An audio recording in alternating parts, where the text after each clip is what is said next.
And why startups are cashing in big time on this trend. As of March 18, daily confirmed cases of COVID-19 in Korea have dropped from highs of over 900 to manageable levels of around 90.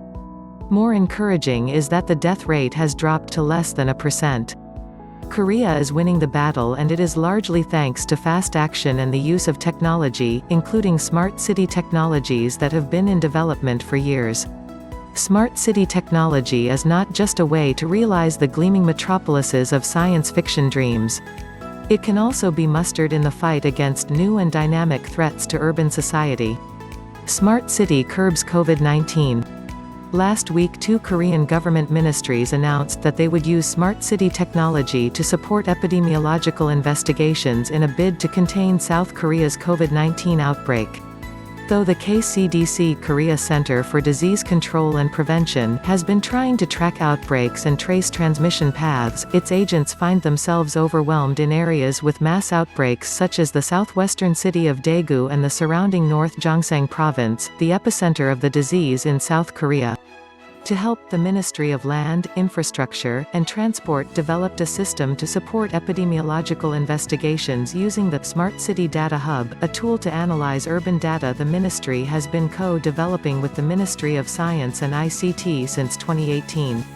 Using the Data Hub, epidemiological investigators can request, obtain and confirm data about coronavirus cases and people they have come into contact with through a single platform. This has greatly simplified what had been a tedious and time-consuming process. The new system went into operation on a trial basis from Monday, March 16. In the last week, daily confirmed cases of coronavirus have dropped from highs of more than 900 to manageable levels of around 90 per day in Korea. That was without the need for citywide lockdowns, blanket travel bans or widespread self-isolation tactics that are now being implemented elsewhere in the world to curb the spread of COVID-19. Smart City Data Hub is a dramatic example of how the so-called smart city technology is improving the lives of South Koreans.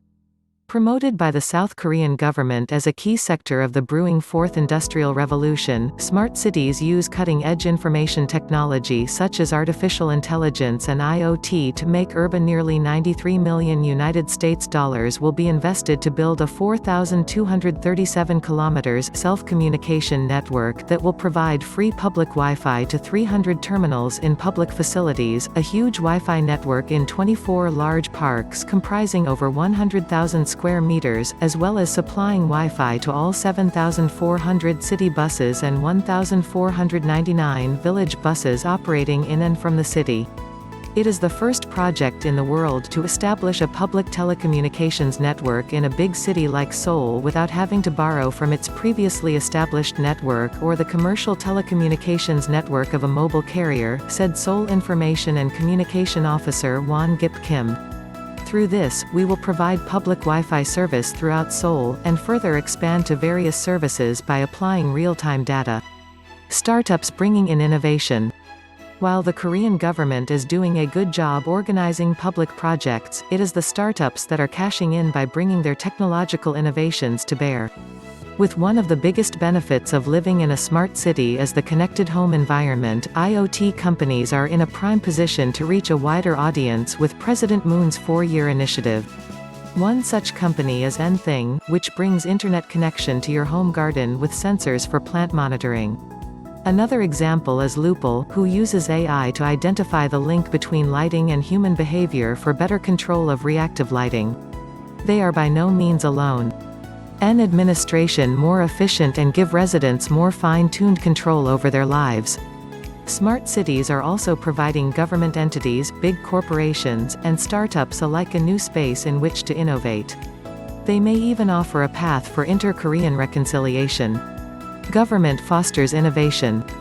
In 2017, South Korea's President Moon Jae-in organized a special committee to develop a set of recommendations to help propel the nation forward in the Fourth Industrial Revolution. Spanning multiple ministries and 13 sectors of industry, the initiative largely focuses on how technological progress and innovation can be fostered in different industries. One of the key projects is a smart city growth engine, which will kickstart the process of incorporating a variety of technological enhancements across multiple Korean cities, including, among others, Seoul and Busan, turning them into smart cities. The project identifies a smart city as one that is deeply connected via a wide range of telecommunications and information technology working in synergy, bringing many benefits to all citizens who live, work or travel there.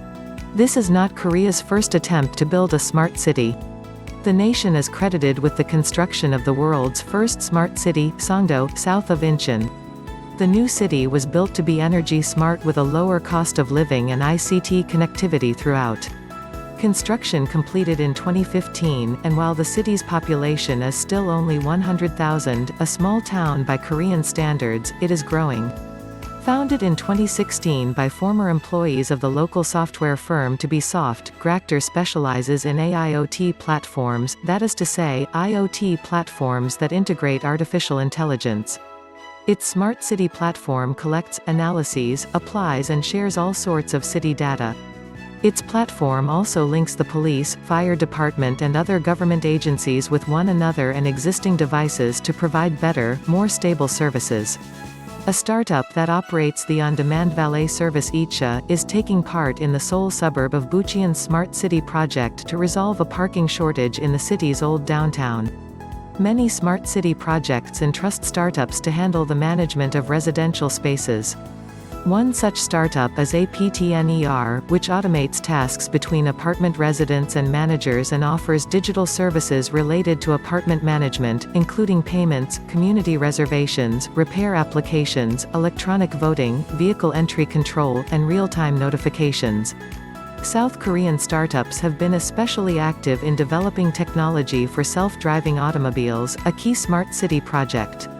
BitSensing, a radar technology startup for smart city and autonomous driving, can not only replace the traditional method for speed and red light enforcement but also through its ability to collect real-time traffic data to resolve urban congestion issues.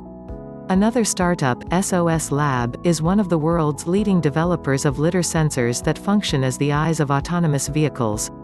It recently signed an MO with US-based semiconductor supplier On Semiconductor to develop and commercialize lidar technology for automobiles and smart factories.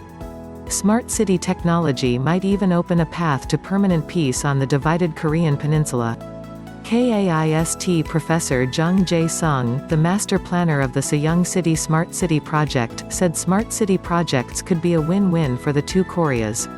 He said, "We will be able to achieve great synergy if we cooperate."